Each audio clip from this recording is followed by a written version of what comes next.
I want to start with some of the revelations that came from the New York Times piece. Sure. Let's look at Russia. Did you and other leaders try to minimize Russia's role in spreading propaganda on the platform? No.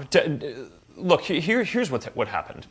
In 2016, there was no doubt that we missed something really important. Right? The Russian effort to try to have these coordinated information operations on Facebook and also the internet more broadly was not something that we were expecting. Elections are always a very high security event, and we were expecting certain kinds of cyber attacks, and we found them, right? The Russians were trying to hack into specific accounts, and we told the people, and we told the FBI and all that, but we weren't on top of these coordinated information operations. So we've spent a lot of the last couple of years now basically building up our systems and strengthening them to be able to address this. But we've been very focused on this and have invested a lot in it. And anyone who wants to say that upon learning about this, we haven't been very focused on trying to both address it and also that we have, I think anyone who says that we haven't made a lot of progress, I just think that that's not right. I think that folks talk about transparency, though. You know, this idea that the former chief security officer wanted to publish a transparency paper, and every mention of Russia was taken out. He was encouraged not to put Russia in that transparency paper. Do you regret not being more transparent at the time, or not being more vocal about it at the time? You know, I wish that we understood the issues sooner, right? I wish we understood it before 2016, before the Russians tried to do these information operations in the first place. Now, I do think sometimes people say, well, how did you not know this? And I think in some of these cases, it's a really big deal to come out and say that a nation state is behind something. And before our company puts a stamp on something saying that, I want to be really sure that that's the case. Quite a few revelations in this piece. One referenced a decision to keep up a Trump post that many considered fell under the hate speech category. And part of this revelation said that one of the reasons your team decided to keep it up was because they were worried about a conservative backlash. I know Facebook is under a lot of pressure from the Democrats and the Republicans, the government in general. Are leaders making content decisions based on appeasing political leaders? No. Look, in a lot of these cases... But did they in that situation? No, they didn't. And I was involved in those conversations. And I think it's very important that people have the opportunity to hear from what political leaders are saying. So, in those cases, I don't think that that a lot of the content violated our policies. We also have a specific point in our policies where newsworthy content we give a special deference to, which certainly someone who's a prominent politician going out and making a point fits into that. So no, I think we did the right thing there. So it wasn't accurate, though, that part of the reason they didn't take down that post was because there was concern over a conservative backlash? No, that was certainly not any part of the conversation that I had. I was on the reporter call where you repeatedly denied that you knew anything about hiring this opposition group PR firm. Can you state it for the record? Did you know anything about this? Well, like I said on the call, I learned about this when I read the report as well. But I'm not actually sure that that's the most important point. I think your question is right, that this is, I do run the company. I am responsible for everything that happens here. I don't think that this point was about a specific PR firm. It was about how we act, right? And that's why I think it's important not just what we're doing in relation to this one firm, but that we go through and look at all of the different PR firms and folks who we work with and make sure that that we're operating in the way that we want to. The PR firm was founded by Republican political strategists, and it launched a campaign linking Facebook critics to George Soros. This is a common tactic used by anti-Semitic and alt-right groups. That's why I think people were so shocked when they found out about this. I think that was one of the parts of the report that a lot of folks had real questions about. Does that strike you as stooping low? Yeah, I wasn't particularly happy about that piece of it. And that's certainly a big part of when I read about this, what made me want to look into this more deeply.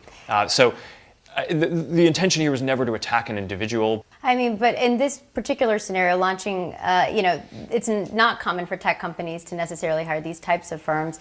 And many would argue it's a way of spreading the same type of conspiracy theories that Facebook has worked so hard in the last couple of years to get on top of. Yeah, look, from the review that I've done so far, it doesn't appear that anything that the group said was untrue, as far as we can tell. There are a lot of questions now about Sheryl Sandberg's role in the latest controversy. Can you definitively say Sheryl will stay in her same role? Yeah, look, Sheryl is a really important part of this company and is leading a lot of the efforts to address a lot of the biggest efforts that the biggest issues that we have. And she's been an important partner for me for 10 years. And I'm really proud of the work that we've done together. And I hope that we work together for decades more to come. You are CEO and chairman of Facebook. That's an extraordinary amount of power, given that you rule a kingdom of 2 billion people digitally, essentially. Shouldn't your power be checked? I always talk about how we need to partner with governments around the world and other companies and nonprofits and other sectors.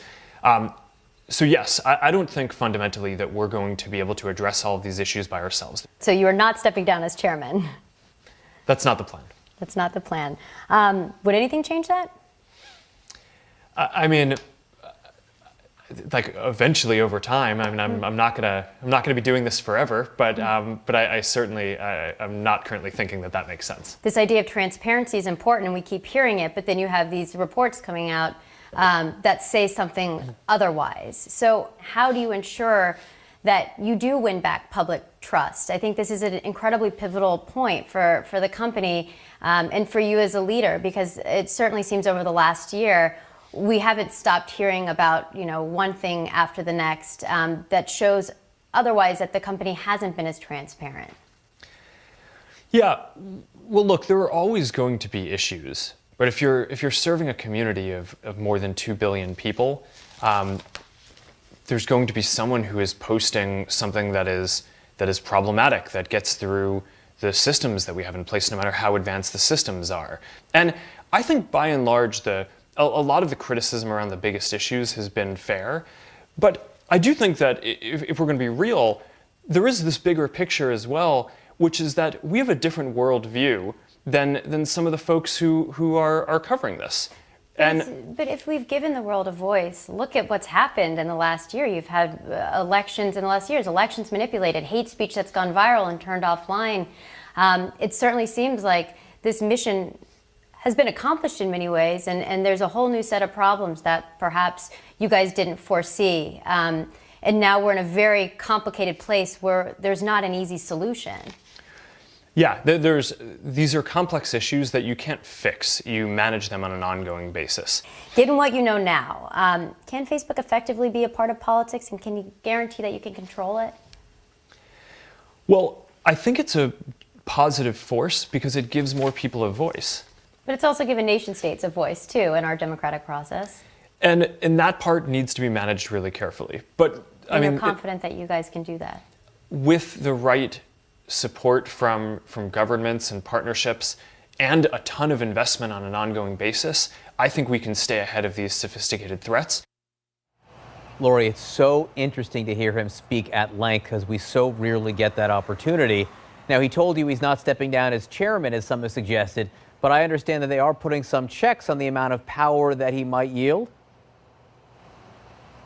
Yeah, look, I think a lot of folks are wondering, is Mark Zuckerberg too powerful? This is a question I think a lot of folks have at this time, given what's happened. But, when it comes to content and this idea of who decides what stays on Facebook and what goes, I don't think Facebook, or Mark Zuckerberg, really wants to be in that decision of being editor-in-chief of Facebook. I think that's problematic, and we've seen, as you heard from this interview, why are they making these decisions? Are they politically biased? And I think those are questions we're all asking. So they've added an independent third party, where if your content gets taken down for whatever reason on Facebook, you can appeal to that third party. And if they decide Facebook was wrong, your content will go back up. I think that's one step, but that's just one step. And I think, the company has a long way to go. They just announced some changes with their news feed that would help make it difficult to see some of the more sensational headlines. And I think that's something that's something they could have done a couple years ago, but that's something they're doing now. So, you hear over and over again that we were too slow to act. And I think that's an issue,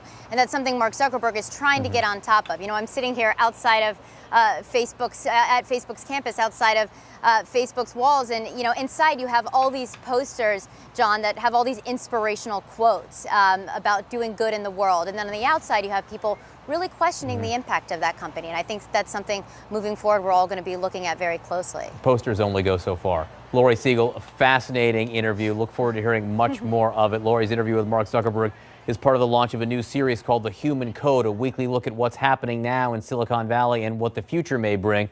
One interview a week will roll out on CNNBusiness.com and here on CNN.